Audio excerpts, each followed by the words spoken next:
ஈசாலா cup நமது கிடையாது. ஈசாலா cup இப்போ வந்து நமது கிடையாது. கண்டிப்பாக வந்து ஆர்சிபி ரசிகர்கள் ரொம்ப சோகத்தை இருப்பாங்க.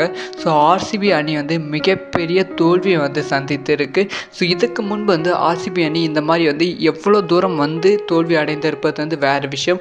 ஆனால் 2024 ஆர்சிபி அவர்களோட ஒரு பர்ஃபார்மன்ஸ் வந்து எல்லாராலையும் மறக்க முடியாத ஒரு பர்ஃபார்மன்ஸாக தான் இருந்துச்சு. ஒரு மிகப்பெரிய கம்பேக்காக சிஎஸ்கேவை தோற்கடித்த அப்புறமா வந்து ஏதோ ஐபிஎல் ஃபைனல் தோற்கடிக்கிற மாதிரி இருந்தது. ஆனால் இப்போ ராஜஸ்தான் கூட குவாலிஃபயர் 1லே வந்து ஆர்சிபி எலிமினேட் ஆகி வெளியே போயிடுச்சு. அப்போ வந்து விராட் கோலி அவர்கள் தன்னோட கண்களை வந்து கலங்கினாங்க. கண்ணில் தண்ணி வராமே வந்து ரசிகர்களை வந்து விராட் கோலி அழுக வச்சிட்டாங்க அப்படின்னு தான் சொல்ல வேண்டும். தினேஷ் கார்த்திக் அவர்களோட ஃபேர்வெல் மேட்ச் இது.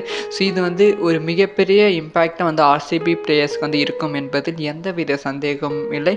ஸோ வந்து யாரெல்லாம் இன்றைக்கி மேட்ச்சை பார்த்தீங்க, உங்களுக்கு எவ்வளோ ஹார்ட் டச்சிங்காக இருக்குது, ஸோ விராட் கோலியை பற்றி என்ன நினைக்கிறீங்க அப்படிங்கிற விஷயத்த மறக்காமல் கமெண்ட் பண்ணுங்கள்.